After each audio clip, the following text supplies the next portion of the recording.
dipun lenggah boten wonten menapa-menapa. Kala wingi kula sampun mendhet midra kerut kimpul nyuwun pangapunten boten kober. Dimas, kados pundi Kang Mas? Wis sawetara. Iji. Nggoning rantu Sang Mahareksi miyos. Ning paramdene durung kepareng miyos. Iji. Mila kula atur nyrantosaken sawetawis Kang Mas. Nun sewu. Palengganipun Sang Mahareksi kalenggan samangke katemben mahasngas menapa dados pundi?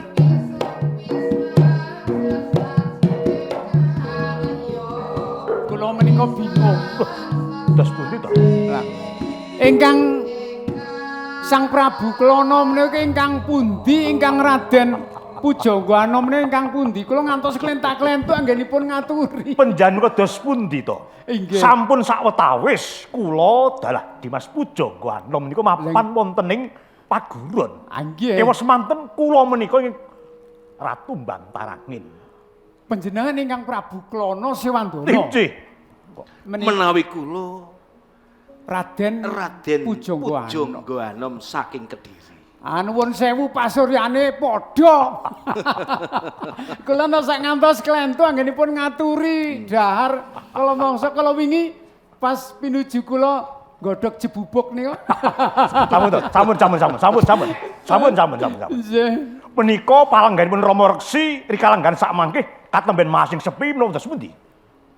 Tesih wonten salebetipun sanggar pamujan nembe muja semedi. Lajeng kados pundi menika Kang Mas Prabu? Dimas. Iji. Mongko saka karsaku kepengin banget aku tumuli kundur mapan ing Bantarangin. Iji. Semanten ugi kula Kang Mas. Oh yen ngaten. Kula sowan bobor sirumiyin. Yen ngaten Kersanipun saged gunung rawuh. rantu ampun Sang Maharsi. Nggih, sampun Langkung prayogi menika. Dimas, Nggih, kados pundi Kang Mas? sakwetara Dimas kalawan panjenengan mapan ning Gunung Semeru. Wiridan pejangan ngelmu saka panjenengane mesti siadilan panjenengan Iji. pono. Mila mekaten Kang Mas. Wih, Monggo.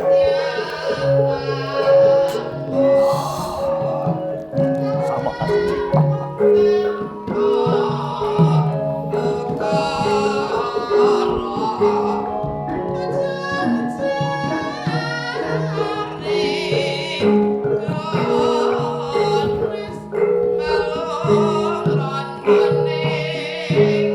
Sang Mahareksi Kundala Seta.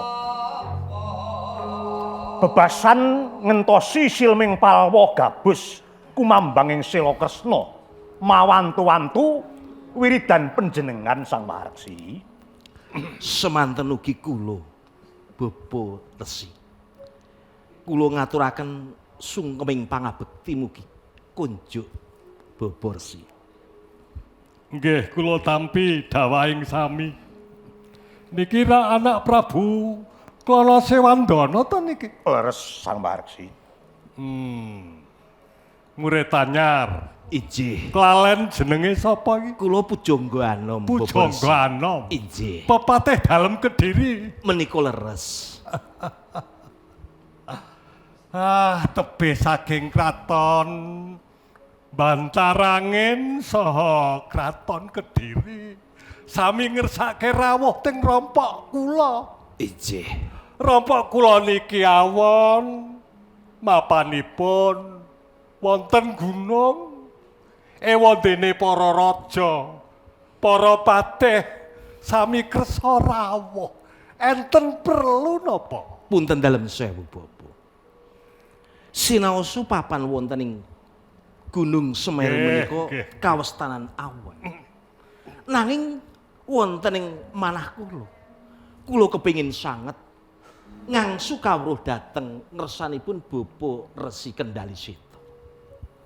Ngaten semanten nggih kula Sang Mahareksi. Mila tebih perangan papan kula Kraton Bantarangin. Nggih namung weca panjenengan Sang Mahareksi. Mugia dados sarana Ratu Bantarangin estu mahanani kawula mbantani pinanggih tata lan tentrem. Boten klentu anak Prabu. Menawi keng slira niku rumiyin tesih nem sampun nate rawuh mriki.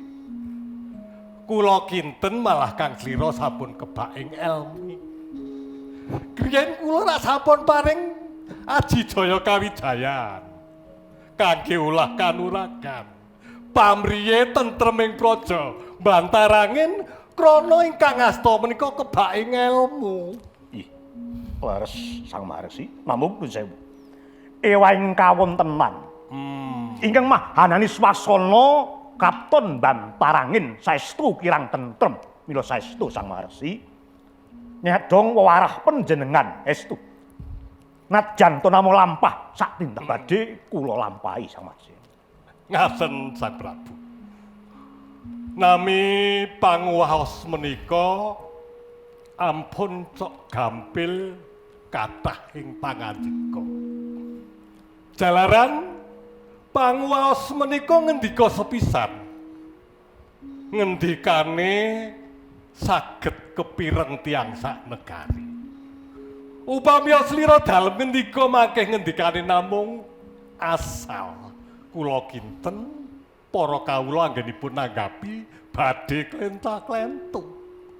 Mila saking menika kaglira kedah nglenggahi panguwaosipun lan panguwaos menika kedah ngadeg wonten ing sak tengah-tengahing bebener. Ki Bujangga Ana. Injih, kula Pangapunten dereng saged nanggapi sing dadi kersa. Injih. Punten dalem sewu Bopo. Mongko ngaten iki. Adat saben kula niki nek paring wewarah cok wancine bengi jam 12. Injih.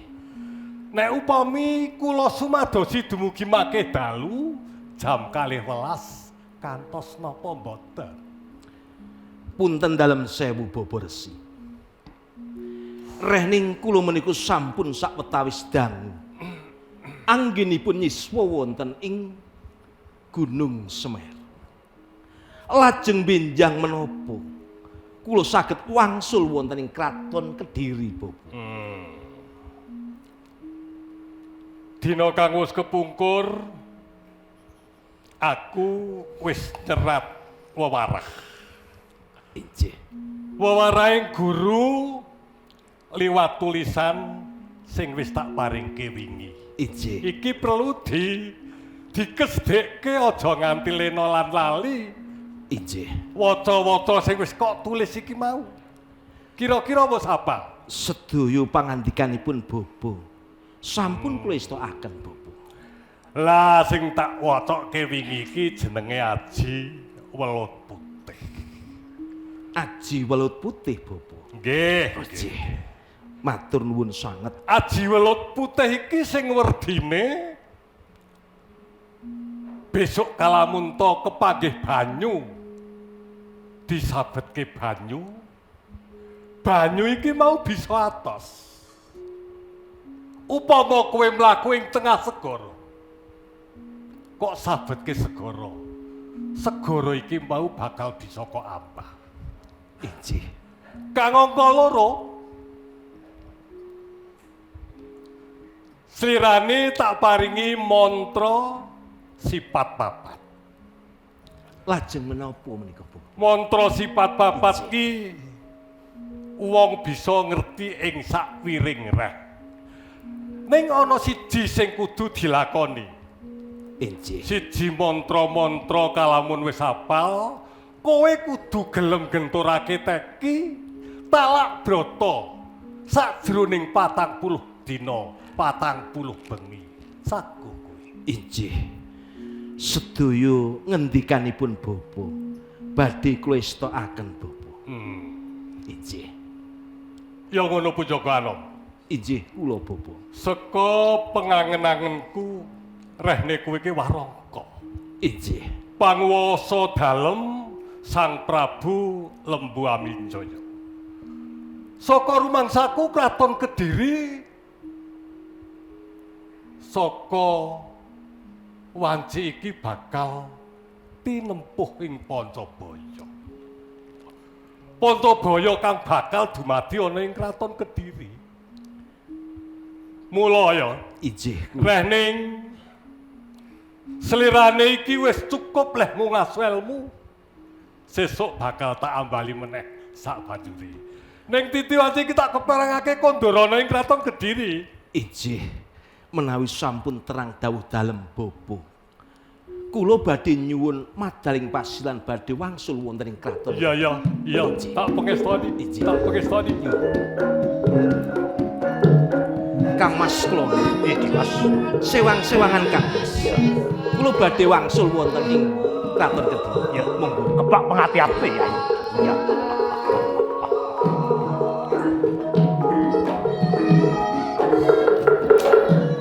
Punten dalem sewu Sang Marsi. Boten ateges wonten raos kemeren mapan wonten keketek jantung kula. Wiridan catur brata ing sampun pun paringaken dhateng kadang kula itu Jongganom. Ripeksa kula ki badhe nyuwun sipat kandel pinokadek kula mapan wonten Bantarangin.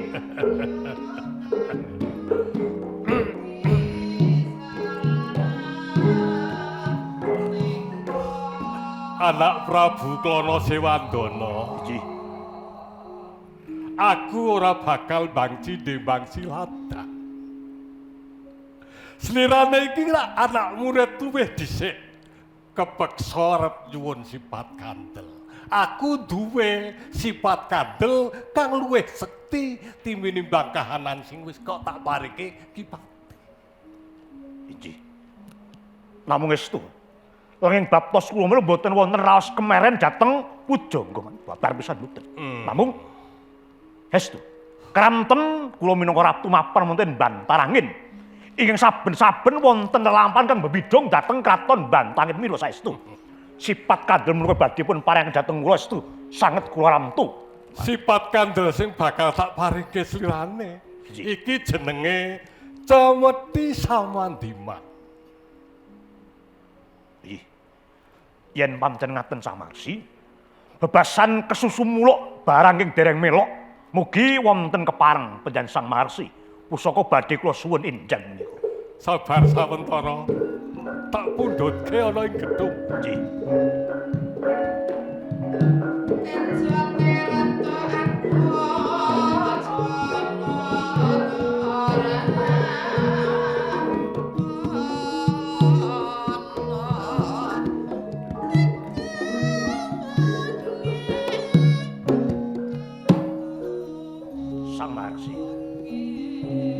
Lajeng daya kasihatan pusaka menika. Daya kasihate Cemeti Pasadina. Nggih. Kalamun kasabutake gunung bisa juga. Kalamun to pusaka iki kasabatake dening jalma manungsa. Nggih. Jalma manungsa mau bakal lumpuh. Seka keparengku pusaka tampanana. Nggih. Yen ngaten Sang Maksi, sasampunipun pusaka kula tampi. Weca pangandikanipun Sang Mahareksi sepisan malih. Mugi kraton Bantarangin tansah pinanggih prayogi Sang Maksi. Iya. Sepisan malih nuwun pamit Sang Maksi.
Tatsaka Runting.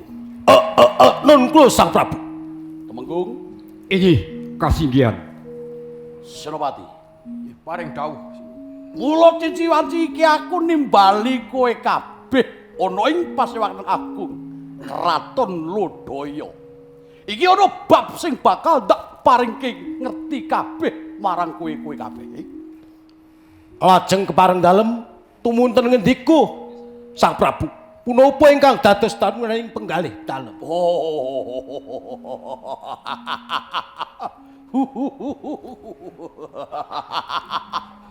Wis suwe nggonku nglenggahi damparing Kraton Lodaya. Ngesuwi Naraka Praja mundhuping para kawula. Iki kira-kira ana kekurangane pura. Menami Sang Prabu ngendika menika ngaten menika. Saestu anggenipun Sang Prabu ngasta pusaraning adil wonten ing Praja Lodaya. Boten wonten kegiranganipun. Anggenipun Sang Prabu paring dana kucah dumateng para nala praja. Mandhapipun dhateng para kawula sedaya boten wonten ingkang ujiwani. Ora ana kurangane. Boten wonten ingkang ujiwani. Ngaten Sang Prabu. Leres Sang Prabu. Sedaya aturipun Kirkyana Patih menika. Namung ingkang dados kuciwanipun para kawula menika dampar prameswari dereng wonten ingkang nglenggahi Sang Prabu. Kamangka praja ing Lodaya menika praja ingkang ageng. Menawi sampeyan dalem boten mengku salah satunggaling wanita. Lajeng benjangipun badhe cuntel sejarahipun praja ing Lodaya Sang Prabu. Parang matur Sang Prabu. Senopati piye? Pramila leres menapa ingkang dados pangandikanipun Ki Patih dalah Ki Mengkung menika.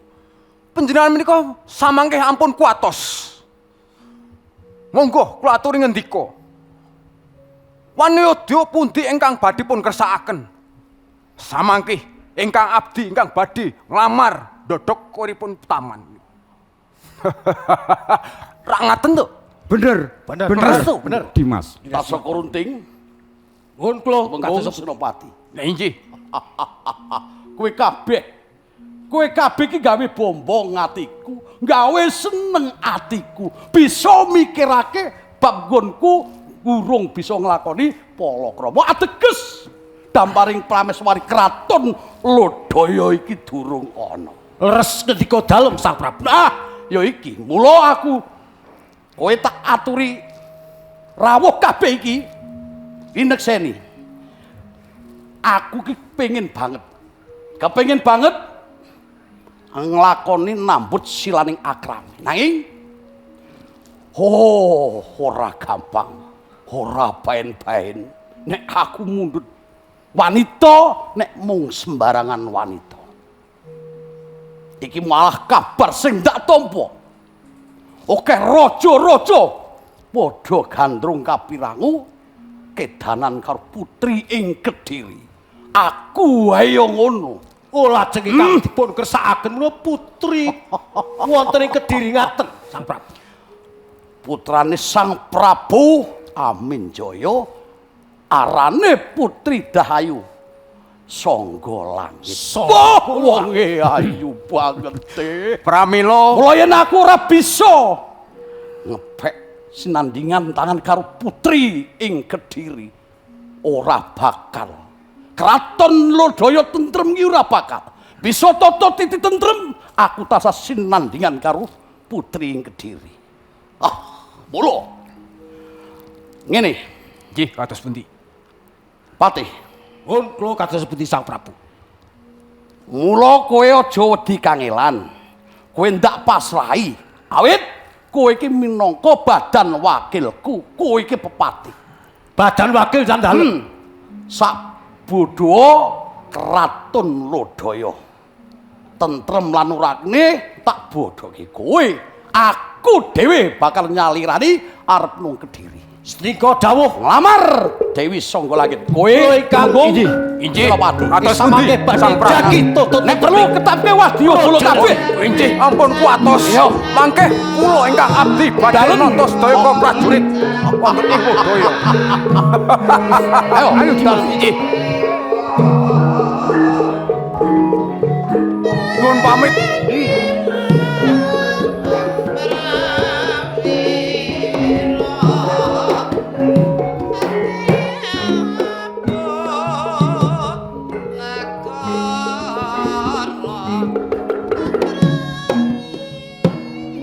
Senajan wis tak pasrahi ana ing kraton Lodaya. Nanging kowe aja enak kepenak. Kudu nyuwun ana ngersani Gusti Kang Murbeng Dumadi. Ben supaya aku kabul bisa boyong putri Kediri. derekaken tindakipun Iya. Sang Prabu. Sing ati-ati. Ing samangke mugi-mugi kasil. Yo, Taun resmi kalian wis Dewi sak bodho termae yo. Sangga Langit. Derekaken.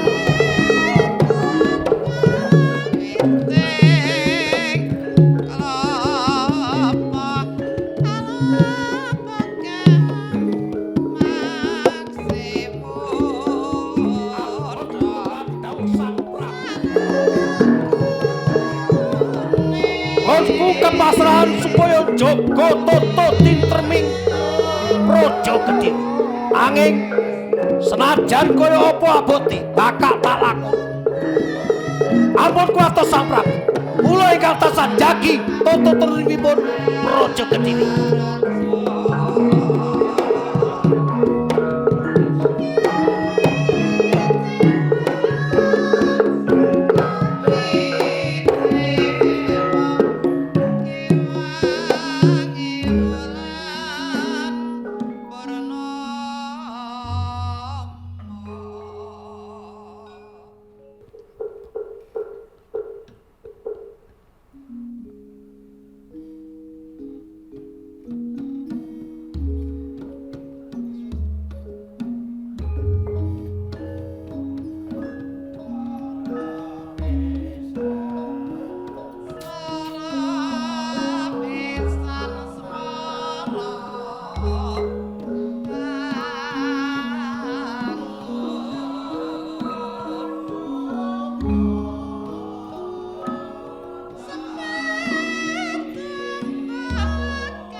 Injih sabdo pangandika dalem Sang Prabu.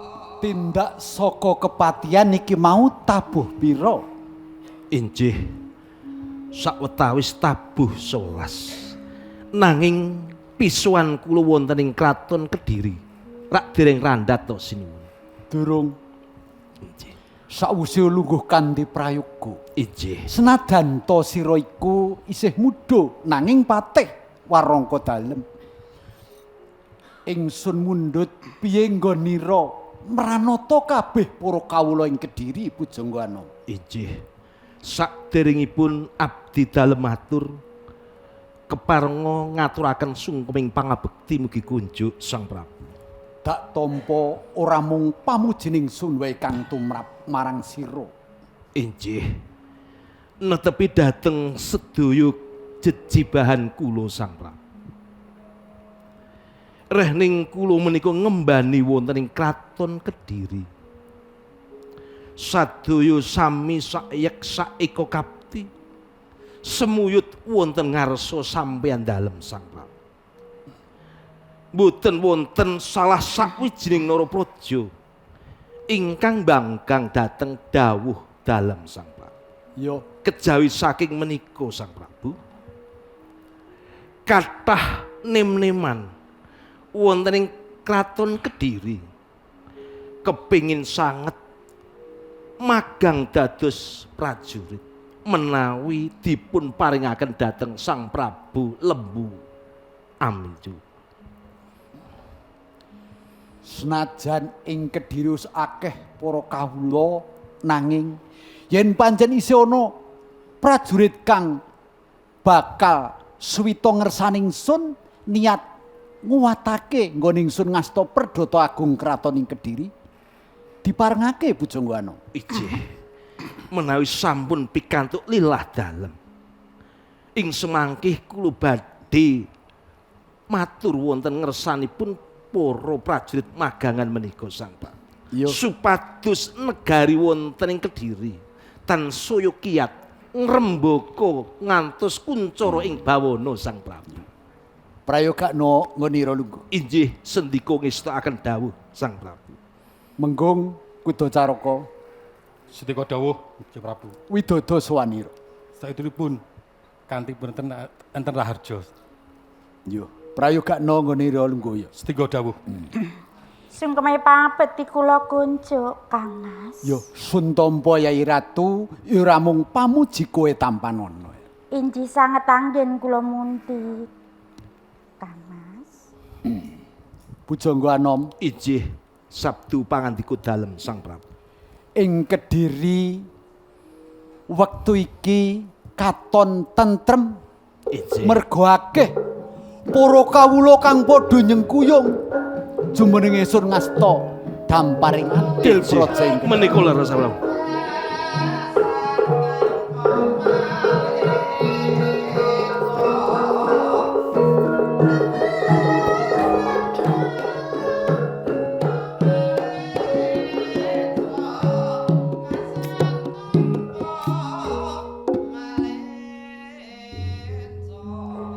Kisanak kang nembe rawuh.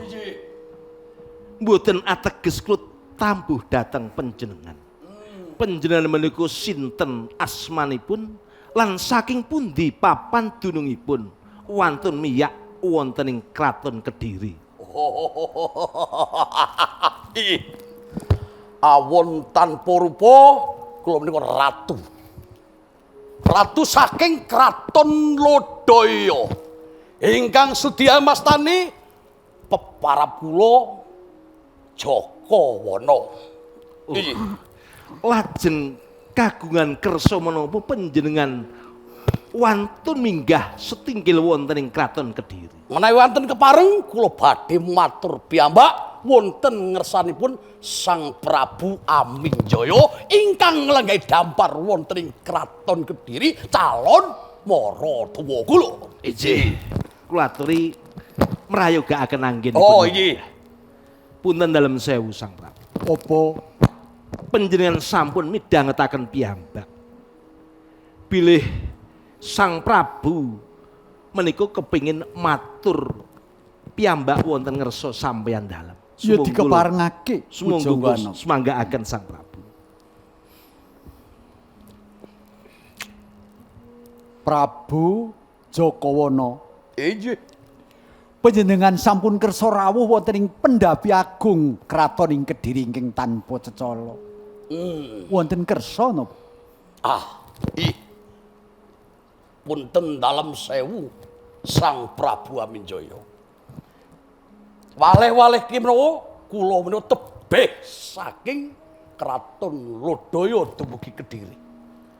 Menapa saestu panjenengan dalem Sang Prabu Aminjaya nggadahi putra putri ayu Dewi Sangga Langit. Leres ngendika sampeyan Sang Prabu. Bejo kumayangan ora bakal kesasar tegese ora kesasar. Mila sowan kula badhe ngebun puninjang jejawah sonten ngemis katresnan putra panjenengan dalem Sangga Langit. Badhe kula jumenengaken prames wari wonten ing Kraton Lodaya sembah para nayaka praja mudhuning para kawula. Bebana punapa kemawon badhe kula udanani. Mriku ingkang putra mriku. Sanes. Kula Menika ibunipun. Kanjeng Ratu ibunipun. Wah, menika calon Wah, diwasaku wis. Wah. Sangga langit menika tesih mapan wonten salebetipun taman. Oh, tasih wonten Taman Putri. Oh nggih. Inggih wonten ing Taman Sari. Kula menika nek ana balas semrenu waduh wah. Wah, iya nyuwun pangapunten. Iya. Terus pundi menika Rama Prabu calon. Iya. Nggih, Prabu Jakawana. Iya. Ngendika sampeyan kula waget nampi. Wah, ditampa. Oh, beja-bejane Prabu Anom lho, is Anom Jakawana. Wah. Ditampa. Wah. Nyun sewu. Iya. Kula tampi menika lak kula tampi ngendikanipun sampeyan mboten kok kula tampi lamaranipun. Oh, dereng dipun tampi sini. Dereng. Ngaten-ngaten iya.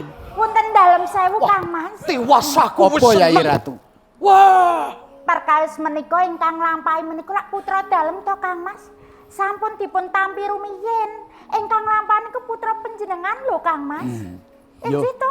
Menika Iya, leres iya, Sang bener. Prabu. Prayoga banget Yai Ratu.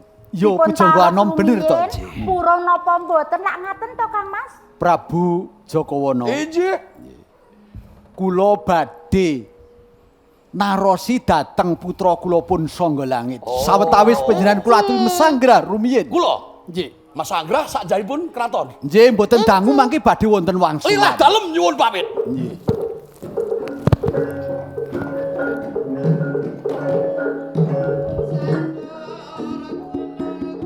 Pujangga Anom Ijih kula Sang Prabu. wansira Yai Ratu. Paring dawuh Kang Mas. Prayoga banget menawa titi mangsa iki aku kelawan Yai Ratu jroning manjing jroning taman naren kelawan putraning Sun Sangga Langit. Inggih Ayo, Kang Mas. ayo. Menawi Yo, ngaten Pujangga monggo kula Anom. dherekaken Kang Mas. Yo. Monggo. Monggo.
Meduk Ya. lagu utawa gending lawas ning isih penak dirungokke. Iya, ora ketang karo menggeh-menggeh ra apa-apa. Wis ora apa-apa wong pancen awake dhewe iki wis termakal utawa termasuk sialan. Teko jidor wae. Biasane lansia. Lansia ki lanjut usia. Nek awake dhewe sialan. Usia lanjut. Oh, ya bener-bener pinter. Ayo arep ala tanpa rupake wong dokter dadine yo ngerti. Walang kekek kuwi kena nggo parian. Pariane werna-werna. Iki topike utawa temane dina. Dadi parian walang kekek nganggo dina Senin tekan Minggu. Contone. Ayo. Dina Senin aku ning Klaten mlaku-mlaku karo ngemut permen. Ngemut permen? Aku weruh wong mlaku ijen mbasan tak jedaki jebul kang jugil gek neneng. Iki Senin. Tak kandhane. Kang Jugel iki gek pailan. Kok pailan? Ora ana sing dinenen kok. Biasane sok nang kretek sembong. Ya ora apa-apa. Saiki dina Selasa. Selasa. Gentian kowe. Ya. Dina Selasa. Aku menyang Praga. Mlaku-mlaku. Aku tuku sego. Sego. Aku weruh wanita lima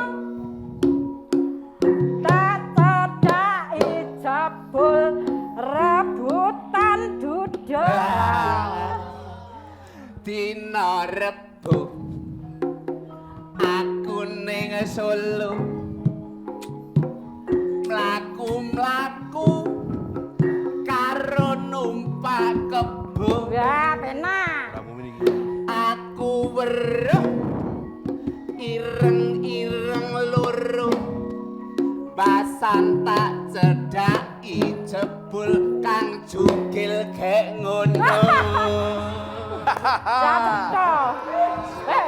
Pokoke lakone kang jugil ngono. Lakone kang jugil tak kandhani. Nek kang jugil ki wong jajahe pauk to. Lah, wis ora iso nek ngono. Ora iso. Kadhe penyakit gula masalah. Ora apa-apa, sing penting semangat.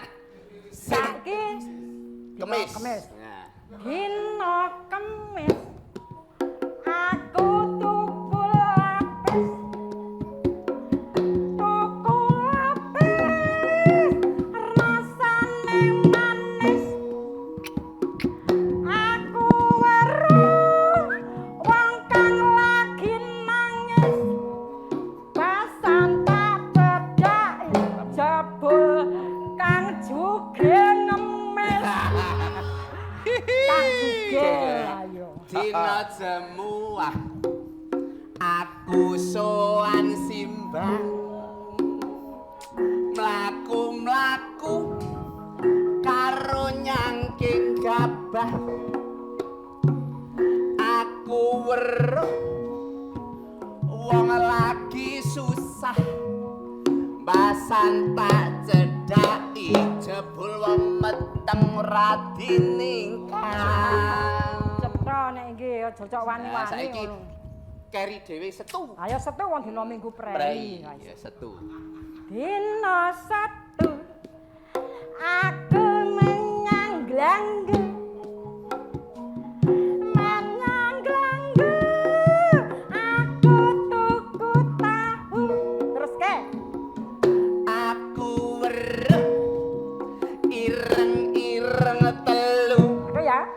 Barang tak cedhaki jebul kan jugil gengan. Minggune ora usah wong minggu ki prei. Oh, tanggal abang. Ora apa-apa ya kan jugil Sing malah penting awake dhewe seneng nderekake kudu. Ndara Sundul Langit. Aduh. Sapa? Sangga langit. Oh, Sangga Langit, Agak Sangga Langit. kayak piyayine wis semene kok sangga langit gitu. Akeh anu kok semampe. Sak semeter tak sampe. Ayo senadana nyempluke ora apa-apa, nyempluk asu. Anu tegese iki melu grup Cendek Kiawan. Dadi cendek-cendek. Cendikiawan cendek sakmene ngono. Ning ya lumayan kok. Wah, ora medidil ora medit to wonge. Ora, dheweke Ana awak dhewe iki tetep kerasan nang kene. Nyah-nyoh. Nyah-nyoh. Nyoh iya nyoh ora. Nyah ki apa? Nyah. Nyah ki wedok. Nyoh. Nyoh.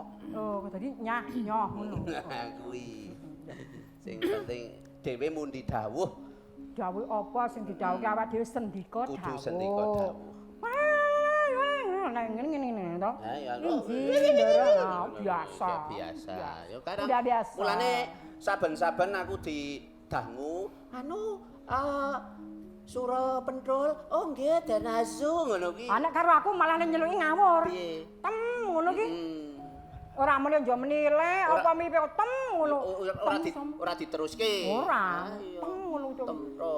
Nyeluki sapa kok tantem-tantem. Ya kowe ku oh nggih aku lek ndek-ndek tenanan kok. Aku kok kowe tem. Iya. Oh nggih Den It ngono. Idep maksude. Lah ya ngono mbak ya nilai tembem apa priye kok dikok temetok iki lah ya aku ki cok madhek ngono lho. Lah iya. Sik. Ki kok malah lagi padha ngrasani aku to. Sing pemit-peme sapa? Dalem. Monggo nderayu monggo. Mboten iki nganu napa? Ayune jan kulite niku item. Niki. Lah nggih item niki wong anu kirang dipelur. Kok monggo ndara. Iki taltul iki tamtem. Nggih.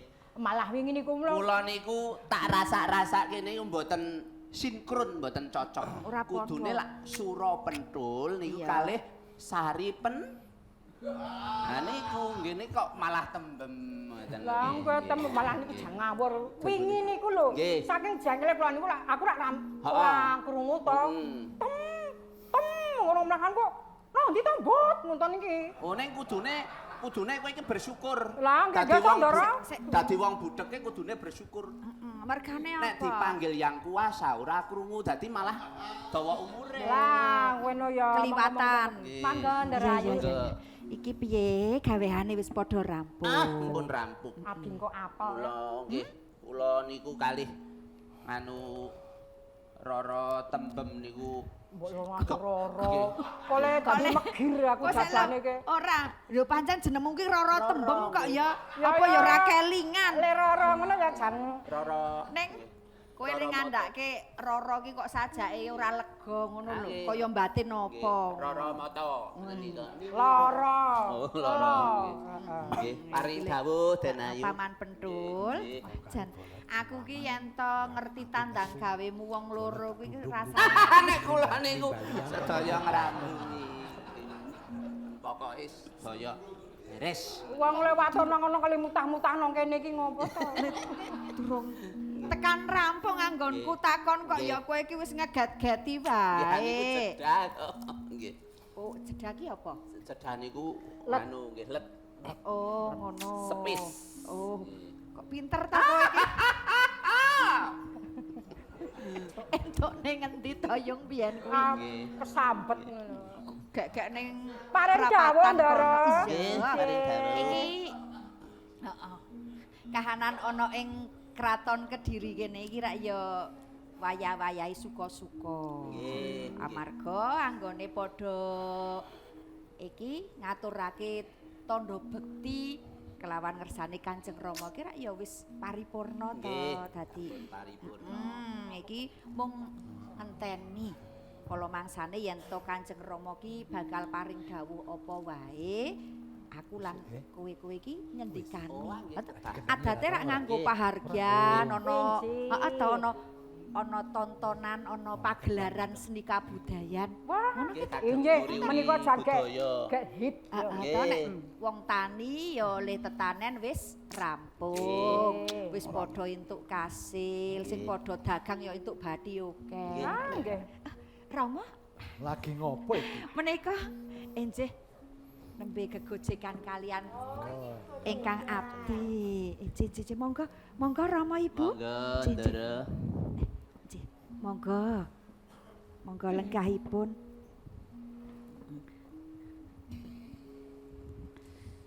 Sangga Langit.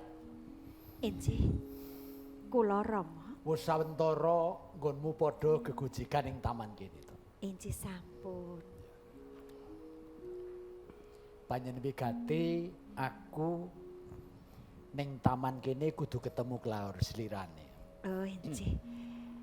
Mbok bilih wonten paring dawuh menapa kemawon ingkang pun kersakaken Kanjeng Rama, injih kula namung nderek kemawon Rama. Injih semanten ugi kula Rama. Kok Rama to? Kok Rama? Aku lho bekti kalian Ndara. Iki napa ingkang pun ngendikake Ndara, kowe kudu manut karo aku ngaten. Aku lak nggih Rama ngenten mawon. Nggih. Marang Kanjeng Ibu. Ah nggih Kanjeng Ibu nggih. Kula. Injih meneh. Dalem menika nek kula sampun nggih rumiyin kula nalika tasih alit menika lajeng sakmenika pendul. Nggih. Lah sakdur. Nggih. Sadurunge sura pendul sapa to? Kula peniti. Peniti nggih. Nggih. Kula namung ngantos menit Nggih, nggih. Rumiyin nalika kula tasih alit menika kula nggih ngintil lajeng sakmenika sampun ageng kula ngetotake nang mburine. Nggih mlaku dhewe wong wis gedhe kok nggih. Saiki dimidhangetake ya Lek iki Kanjeng Rama injih wonten wigatos menapa Rama? Ya. Nggih ana wigati. Lah ngaten to Kang Mas. Oh, Sangga Langit. Kula Rama. Mula aku kelawan Yai Ratu iki agi-agi manjing jroning taman. Rene Sangga Langit iku wis kalebu remaja putri. Dadi wis pantes menawa winengku jejering priya. Injih, injih Rama. Lan akeh raja penglamar kang padha ngayunake kelawan slirane sing slirane bakal dipundhut garwa. Saguh to? Tune ngono, Get. Wayahe kowe kudu sapa sing disenengi? Piyai kakung sapa? Nek ya wis akhir diwasa to. Injih. Ngaten to Kang Mas. Malah iki ampun kula lho. Iki mau ana ratu saka ngendi ya ratu iki mau? Lodaya. Oh wau anggenipun Nah, ratu saka Lodaya. Prabu Jakawana matur ning ngersaku ya jarine sugih bon. Walah ya wis pokoke maturake. Injih. Kuwi uga bakal ngayunake slirane minangka dadi garwing Lodaya. Injih kepareng matur Rama. Menawi wigatosipun perkawis anggen kula badhe palakrama mila injih saestu nyuwun pangapunten dalem Rama. Injih. Sampun sawetawis wekdal kula menika ngenam-nam manah kula. Lajeng kula sampun anggadhahi tekad Rama.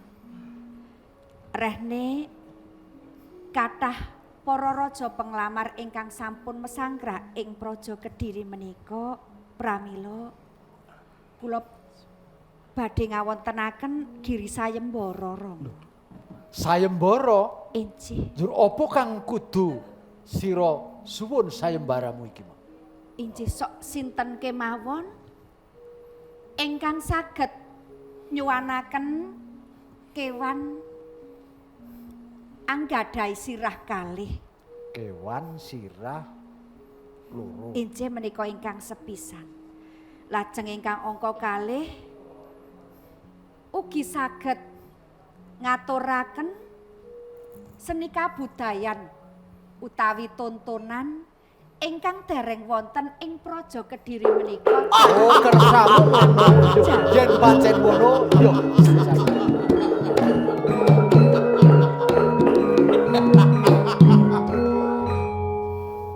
Kula pun ngertos, pun ngerti alayung.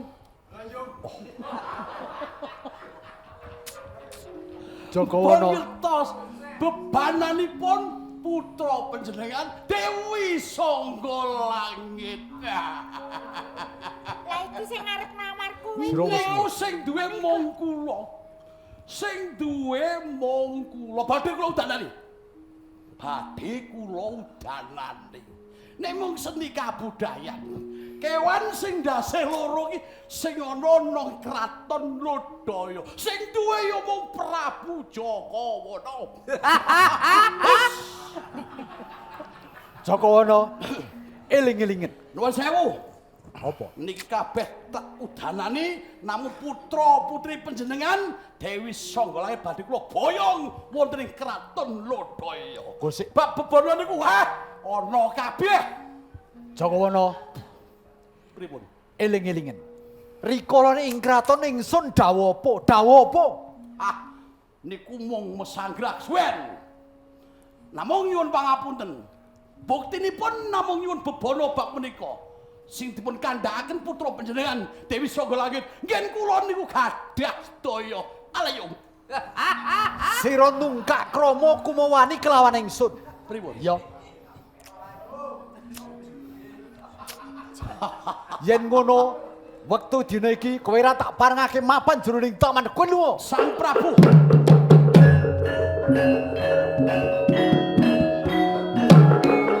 Ateges panjenengan ngina karo Ratu Lodaya. Dianggep apa Lodaya? Kediri barate kraton Kediri negara sakupil. Menawi ngaten, kula aturi yasa jogangan sing jero. Beteng sing kandel. Tak diamel karang abang. Ojo kesuwen sun. Oh, tak tunggu coba.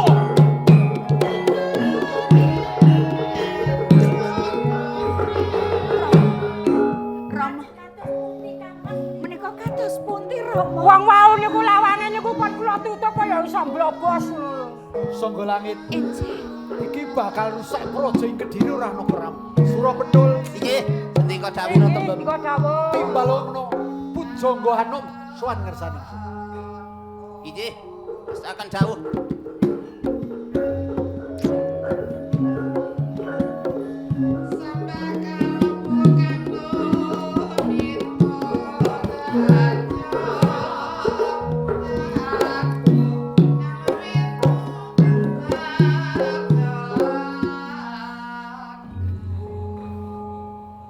Patih, Injih kula Sang Prabu. mestine sira kaget tak timbali ngadhep ngersani ingsun ya. Injih ndadosaken kejoting manah kula Sang Prabu.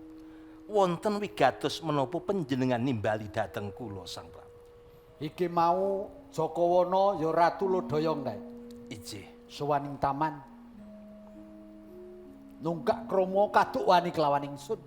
Malah praja ing Kediri bakal digawe geger.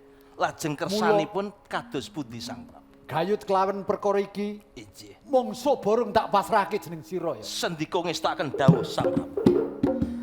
Sing ati-ati. Ning didherekake. Surapentun. Kuwi nderekake. Pamit mlaku.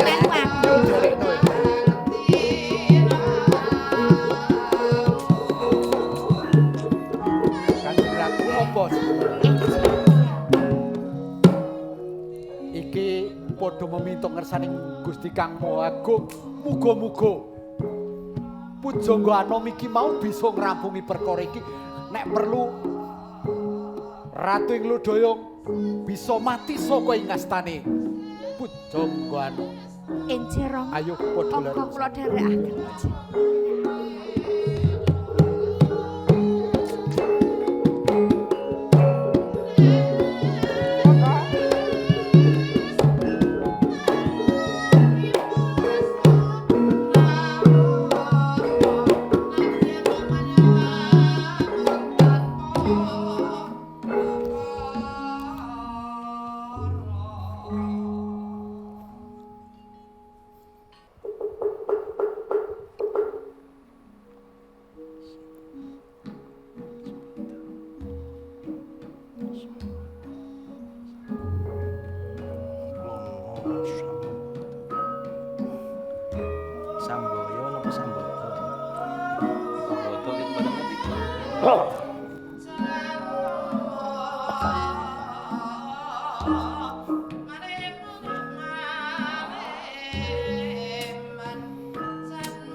paring pangandika Sang Prabu.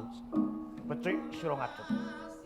Niki widodosoan kula mboten namung sungkeme kula kemawon kunjuk Sang Prabu Klana Sewandana. Sura Ketuga ndak parengake jeneng para ngadhep mapan ing ngarsaning sun. Ngestokaken dawuh Sang Prabu. Kakang Klana Sambaya. Paring pangandika Sang Prabu. Gayut tumrap ngendikaning Sang Mahareksi Kendali Seta. Kaniki nggone paring pusaka. Aran Cemeti Kesamandiman. Kaya-kaya dadi lantaran tentrem kraton Bantarangin, Kakang. Niki kula ugi nderek bingah sanget. Sakmangke ing Bantarangin saged ana tata titi tentrem sedaya nalika praja tansah gemah adipahwa jinang. Ya. Ning wis mono. Mbak suwun Kakang Klana Sambaya aja nganti kendhat nggone ngulati tumrap pangreh pranatan Bantarangin. Naninggi ingkang abdi tansah dumurung sampeyan dalem anggenipun ngasta Tundaka Agung tansah sinujan gung nalika praja ing Bantarangin ana sawamanipun sampeyan dalem nanggahi pradata agung. Sura Kedhu. Apa kepara nyata kabeh ature Kakang Klana Sambaya. Punten dalem sewu Sang Prabu. Menika saestu Rekyanopatih anggenipun ngendika. Ya. Kakang Klana Sambaya. Lah niki yen pancen kabeh mau tinemu kasunyatan teges kraton Bantarangin tinemu suka rahayu.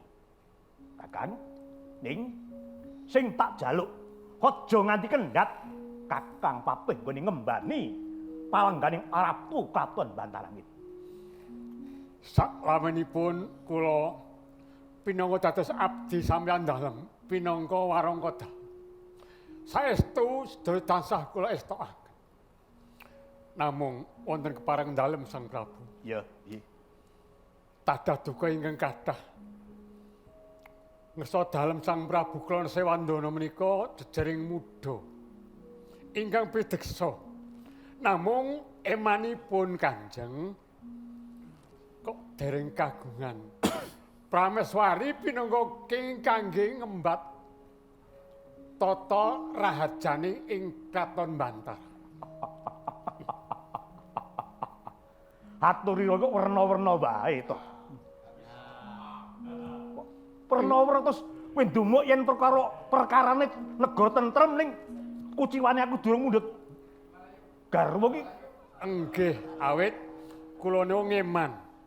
Sampeyan dalem satunggaling nalendra ingkang gung pideksa.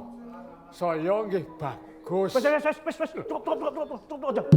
Ah, iman sanget geger pasewan njaba kae sapa sing miyak bal werti kok.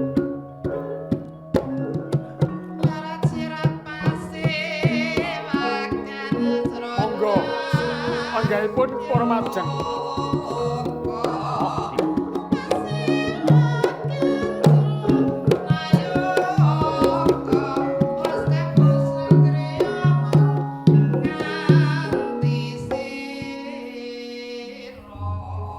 Gusti Patih ing Kediri ingkang sowan wonten ing Bantarangin. Ijih Ngaturi kasugengan.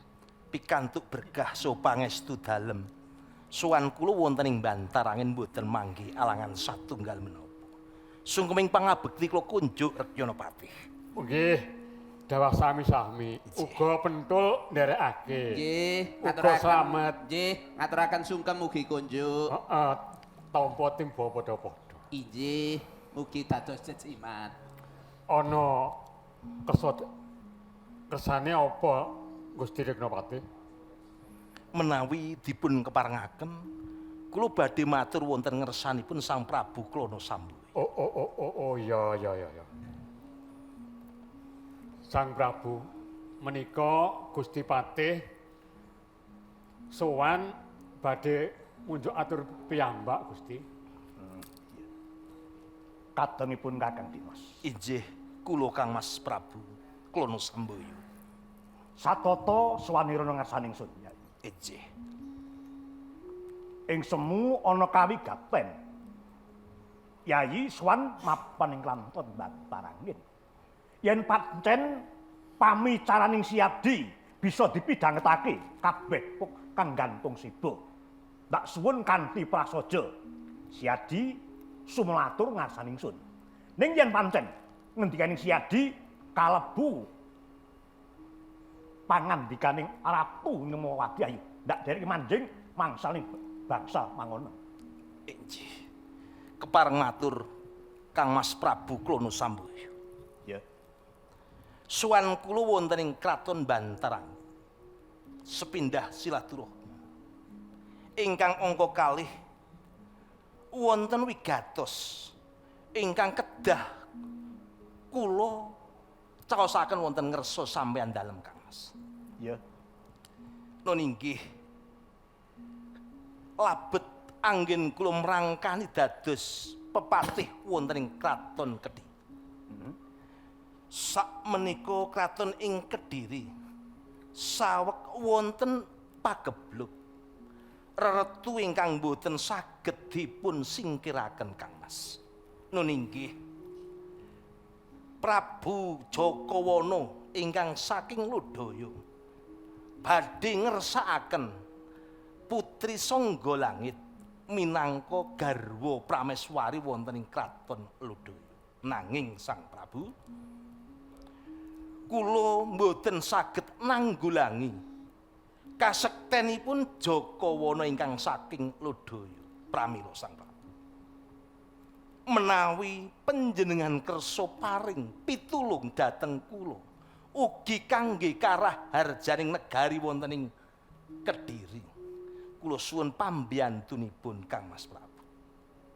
Lan ing ngajeng Dewi Songgolangit nggadahi bebono sak sinten ingkang saged nyuwanaken kewan ingkang sirahipun kalih, ugi nyuwun bebono malih kesenian ingkang dereng wonten ing tanah Jawi menika saged nyuwanaken bebono kalih menika ingkang badhe dipun suwitani dhateng Dewi Songgolangit. Mila Sang Prabu, menawi panjenengan saged minangkani pamundhutipun Dewi Songgolangit, sinten ngertos Dewi Songgolangit dados garwa panjenengan Sang Prabu? Dimas. Injih. Cetane Kraton Kediri ana kraman. Injih. Ing dumadi saka Kraton Lodaya Sang Prabu Jakawana. Injih. Ya, yen pancen ngono, aku saguh pinangka dadi jago tumrap Kraton Kediri. Mung wae dudu kekutah dalem sing ndak suwun. Aku mung kepengin banget supaya Kraton Kediri tinuwun tentrem mlayu. Aku dhewe sing bakal nentremi swasana Kediri. Matur nuwun sanget Kangmas Prabu Klono Sambaya. Sumangga kula dherekaken Kangmas. Kakang Klono Sambaya. Paring pangandika Sang Prabu. Panjenengan bakal minangkani kersa sampeyan dalem ing Kraton Kediri. Tumuli.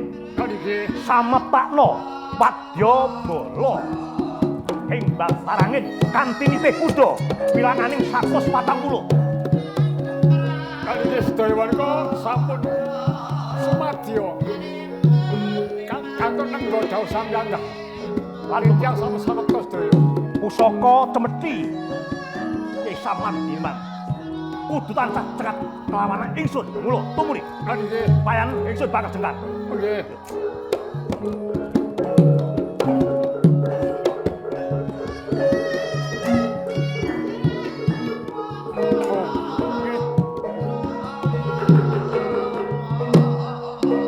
Tindake Sang Prabu Klono pusaka ora diganti. Tak mbebayani banget samengko. Nggih, menika. Sak menika lajeng kepripun? Pentul. Injih. Pusakane Cemeti diasta diaturake ngeso dalem Sang Prabu. Sendika dawuh. Nek sakene.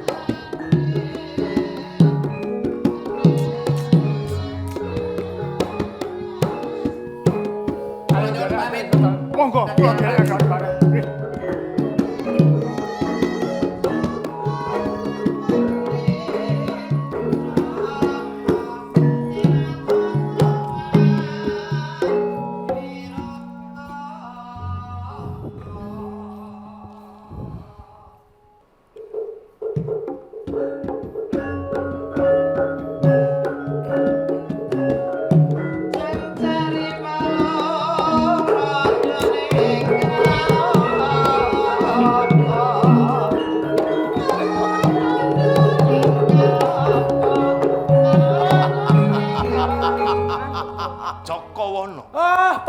Kediri, kowe wani sumbar-sumbar ana ing kraton Kediri.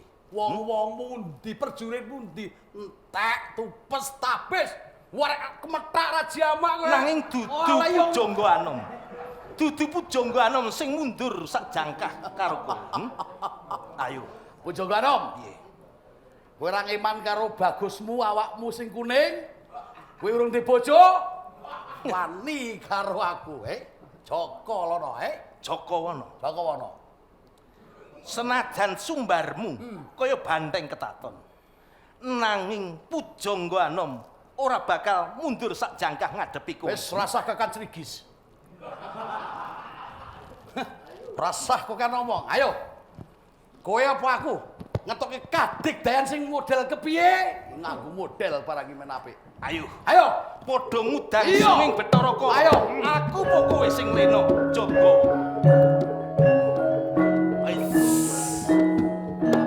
Aji pelute.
Jimat-jimatmu tanding ono pujangga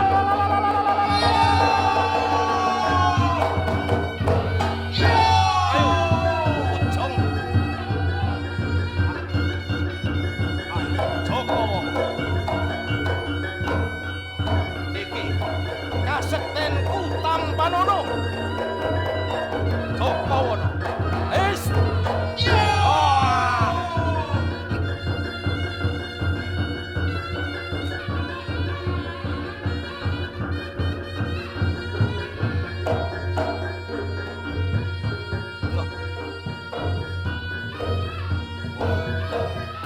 Gondo sepiro kowe Jakawa.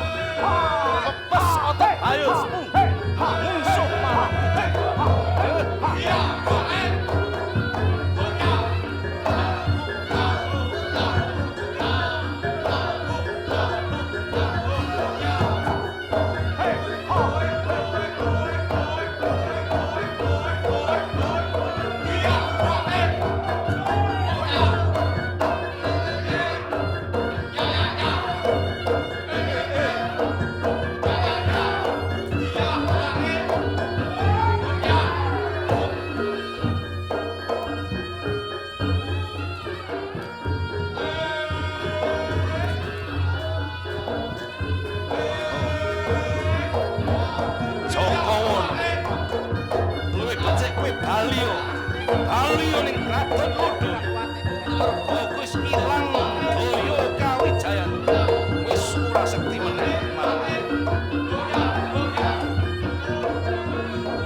Jakawana tentreming jagat iki mati.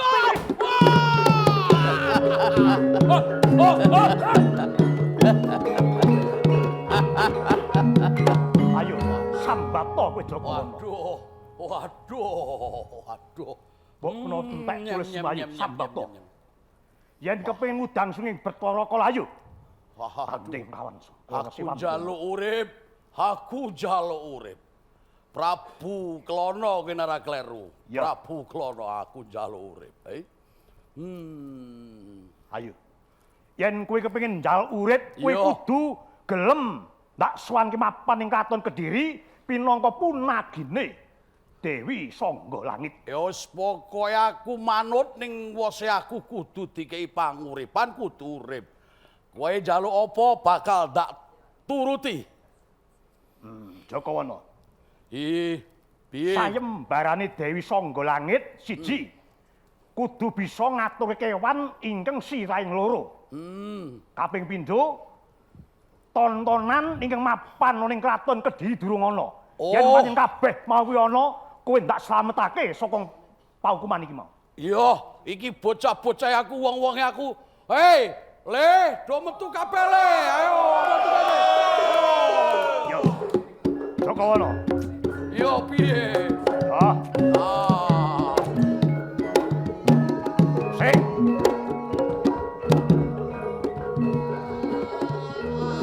Jakawana. Iya, piye? Jangkep sayembarane Sang Dewi Sangga Langit. Kula Piktiwanti iki ndak sowan kemapan ing Kraton Kediri. Iya. Aku manut Gusti aku tak kandha karo bocah-bocahku. Bocah-bocahku. Kowe padha manut ngersani Sang Prabu Klana, aja padha wani. Kowe nek disabet kaya aku lumpuh kabeh. Mula kowe kabeh manut to. Manut. Ayo, ndak sowan Kediri. Iya piye Sang Prabu Klana? Ayo, ndak sowan kemapan ing Kraton Kediri. Iya Sang Prabu Klana Swandana tak dereke. Ayo.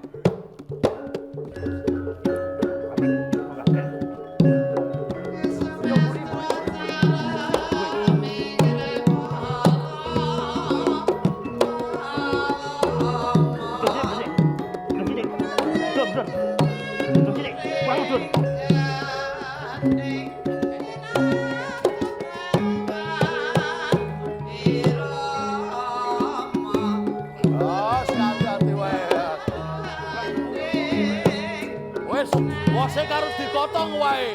Karo digotong lah ngono. Kowe nang ngarepe dipuji. Nah, bareng-bareng ayo tak dereke. Wis ayo. Ayo Joko, ayo. Ayo Prabu Klana. Ayo. Ayo. Iya, ayo.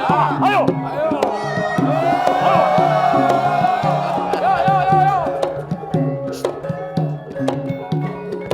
Ayo, aku. Ayo. Iya.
Jikra mrasta sabdru dur angkara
kasantosan kaprawiran tetalan ungguling loka dikdaya ing aloka tatan menda ing bebaya tatan mundur ing keguntur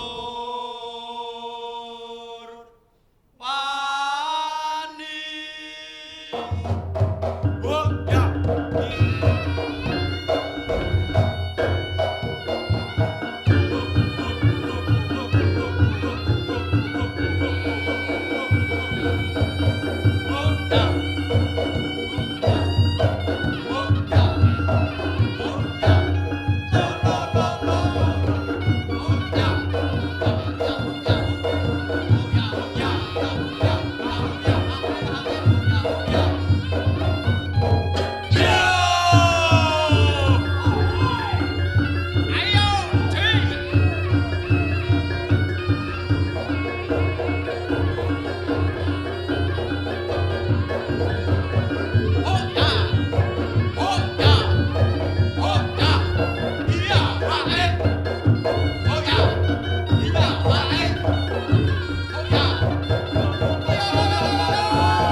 Ingin sapetawis ngaturaken punaginipun Kang Putra Dewi Sanggolangit.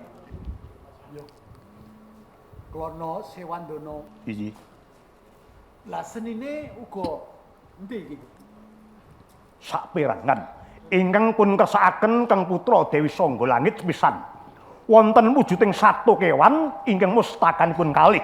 Menika wonten wujudipun sima dalah merak ing dados sajuga mila kawastan. Singa galak wulu merak menika inggih dumados saking Prabu Jaka Wana. Ewas manten tetingalan ingkang dipun kersakaken Kang Putra Dewi Sanggolangit ingkang dereng wonten mapan wonten Kraton Kediri.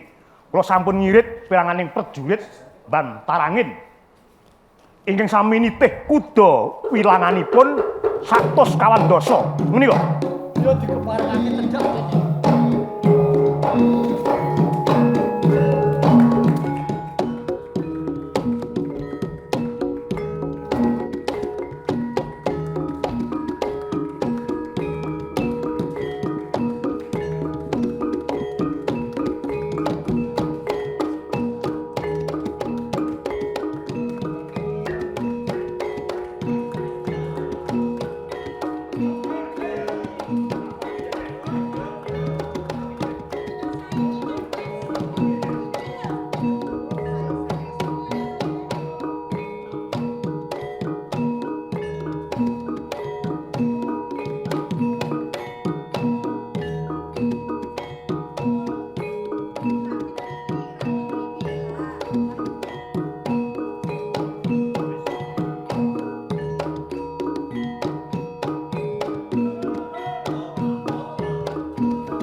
Mbok bilih menika kinare dados sarana ing benjang mapan wonten Nukswantara tetingalan beksa kuda ingkang wilanganipun prajurit saking Bantarangin 100 dasa kawimbuhan Singa Barong Singalodra ingkang mangke dados wangson endahing budaya ingkang mapan wonten Nukswantara. Ngaten sinuwun. Ya aku tansah nedha nirma banget kelawan sira Klono Sewandana. Ih, Sanggolangit. Inci kula Rama. Pinyuwunmu biyen iki mau wis Inci. Kula mangertos yen to Sang Prabu Kala Sewandana ingkang saged ngudanani menapa ingkang dados punagi kula Rama. Sewandana. Ih. Rening sira kang wis bisa minangkani sekabehing pamundhute putraning Sun Sanggolangit. Mula padha sesenana. Yen dina iki Klono Sewandana tak dhawuhke kelawan putraning Sun Sanggolangit.